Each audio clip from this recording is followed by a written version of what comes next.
Hello there.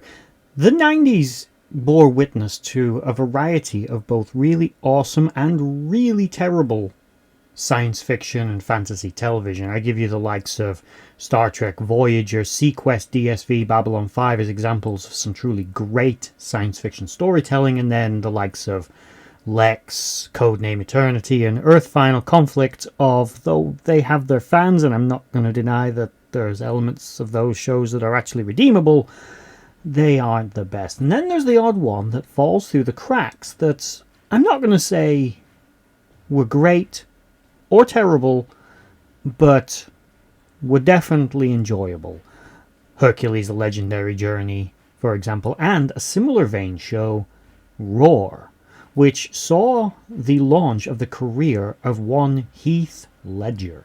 This show aired in 1997 and had a pretty decent cast of a kind of who's who of 90s cameo characters, or actors should I say, and generally was actually a really enjoyable outing for Heath Ledger. You really saw the potential of him to become the star that he was going to become. The range that Heath Ledger had as an actor before his extremely unfortunate and untimely death in 2008, and my God, recording this in 2024, I cannot believe it has been 16 years since he passed away.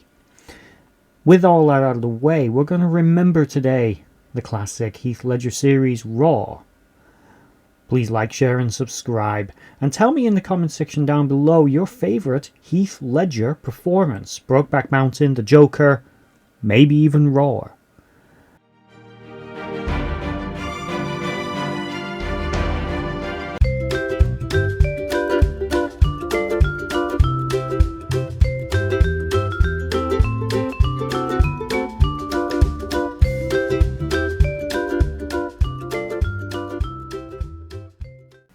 Roar was a historically set show. The basic premise was you had a young chieftain of a Celtic tribe trying to unite the other tribes to show a singular front against the Romans. This was often something done in Western Europe as the Roman legions marched across. Vercingetorix in Gaul, which is present-day France. Caradog in Britannia, which is current-day Britain, were successful to varying degrees in uniting the local tribes against the invading Roman legions to put up a united front. It didn't work, obviously, as both Gaul and Britannia became part of the Roman Empire, but you always had a leader like this who attempted it. Now, it's set in what was then known as Hibernia and is modern-day Ireland. Now, for those of you who may or may not be aware of this, I absolutely love history. I particularly love prehistory. I even have an entire channel that I, to be honest, haven't uploaded to in quite a while, which is dedicated to primarily pre-Roman Britain. And I love this era, and it's one of the things that appealed to me about this show all those years ago when it first came on, was it's a historical show set in an era of history that I, back when I was a teenager, was beginning to understand that I really liked and enjoyed learning about. Though it should be pointed out, there is no historical accuracy whatsoever attempted in this series. Its portrayal of the Romans is off, its portrayal of the Celts is off, but that doesn't matter. Much like Hercules, The Legendary Journeys, that was being made around the same time, this show was not trying to be historically accurate, but was trying to entertain.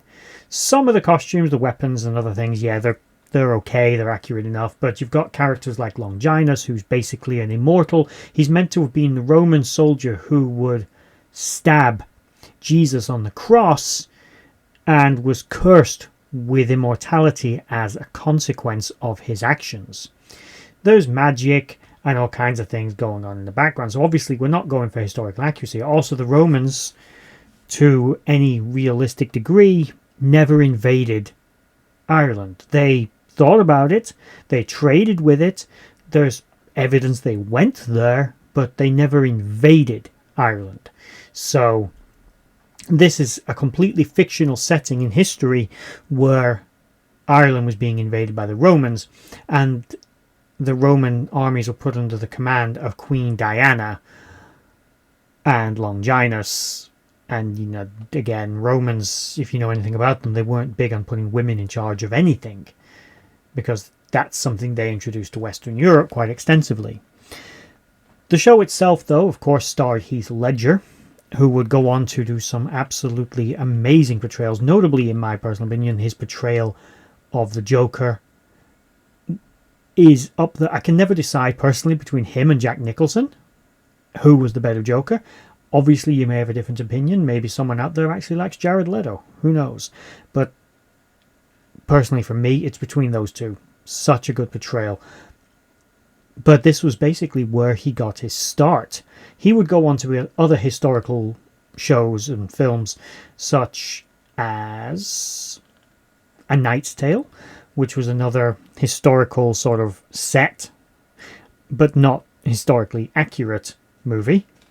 Of course, again, this is not going for historical accuracy. Heath Ledger was the main star, played the chieftain. That's the short version. There were only 13 episodes of the show. It was actually made by a producer who made a lot of stuff around this time period I quite enjoyed, notably American Gothic, which was created by the same maker as this, Sean Cassidy. American Gothic was another supernatural based show which starred Gary Cole. I've done a video on it before. I'll try and remember to link it, but that was an excellent show. He also did a relatively unknown show called Players that I watched. Most of these things only run for like one season, so he wasn't having a great deal of luck with, you know, longevity of his shows. But Players was about a bunch of semi-reformed con artists working with the FBI to bring down other criminals. It starred Ice-T and a few other people, Costas Mandylor, for example, who Frank John Hughes, I believe, as well. And that show went for a while, but only 18 episodes in and of itself. In more recent years, Sean Cassidy's made things like Emerald City, or has been, at least he was a writer on that show. And I'm honest, I've not actually seen it, so I can't really comment on any of the more recent works in those regards. Queen Diana, one of the two main antagonists of the show, was played by Lisa Zane, who was at the time probably better known for things like Freddy's Dead, The Final Nightmare, and she sort of popped up in various different things over the years. Law and Order, Biker Mice from Mars, you know, the usual. There are, however, a couple of actors in this who were fairly ubiquitous of her popping up in random stuff back in the 90s and early 2000s. Sebastian Roche is one who might stand out as someone people might recognize in this show. He's popped up in all kinds of more modern shows like Magnum P.I., Debris, The Colony, MacGyver, Batwoman. But he played the character Longinus, again, the immortal who had stabbed Jesus on the cross and tried to make excuses about how, you know, it was a mercy killing. He was trying to put him out of his misery. I believe in the actual canon of the show, he could only be killed by being stabbed by the Spear of Destiny himself.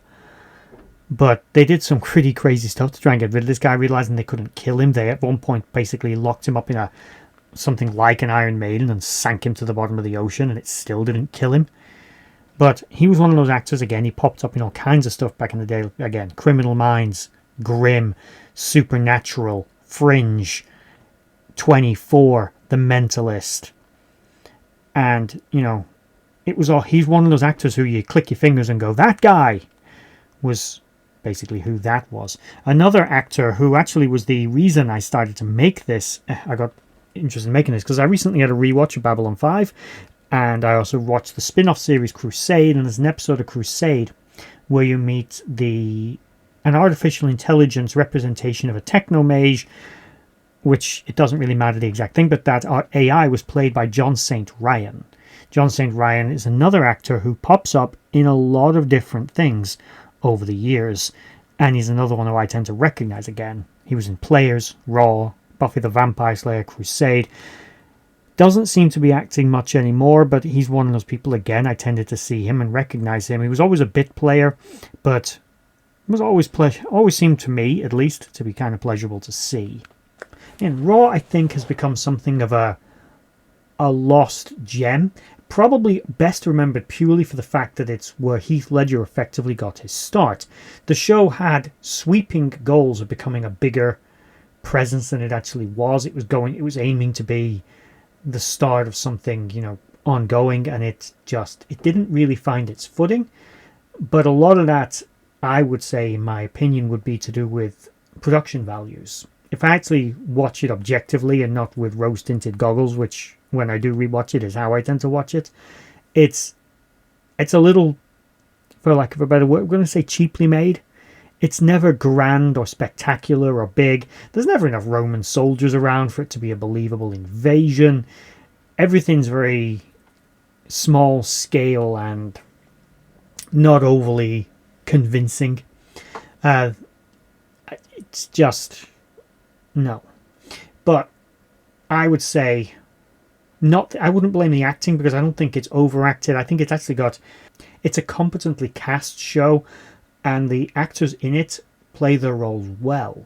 So again, I'm not going to try and say this thing isn't well acted. It's not the fault of the actors or anyone particularly making it, but I would say that it feels low budget, but not in a sort of charming way that Hercules did. Because Hercules could get away with the camp, low budget feel because it was going for a bit of comedy and it was going for that campness, whereas this was not aiming for campness. It wasn't aiming for comedy.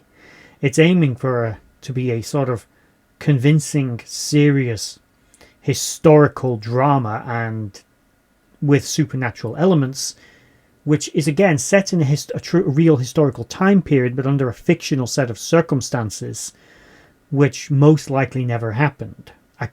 Again, the Romans considered invading Ireland, but they never actually did, at least not to any of my research. And even if they did, I guarantee they didn't do it with supernatural immortals coming with them to try and subjugate the Irish with a evil queen. So, yeah, it's like it didn't know what it wanted to be, and it didn't have the budget to accomplish whatever it was trying to do. And I think that's the reason it died, but it is remembered mostly for Heath Ledger. Personally, I remembered it because it was made in 1997. 1997, I was something like 13, and I just enjoyed it. I just liked it as a show. I don't care that Heath Ledger was in it in and of itself. I enjoyed it, and I remember it fondly. You can actually currently watch it on YouTube, free, including some 4K remasters that some people have done, which are fairly cool. And yeah, that's Raw. If you remember it, if it's something that you came across back in the day, did you actually enjoy it? Or again, do you sort of going to go, oh, yeah, it was where Heath Ledger started, but it's maybe not the best thing he ever made? Let me know in the comment section down below if you remember the show and enjoyed it. And if you made it all to this video, I hope you enjoyed it. Please like, share, and subscribe, and bye-bye.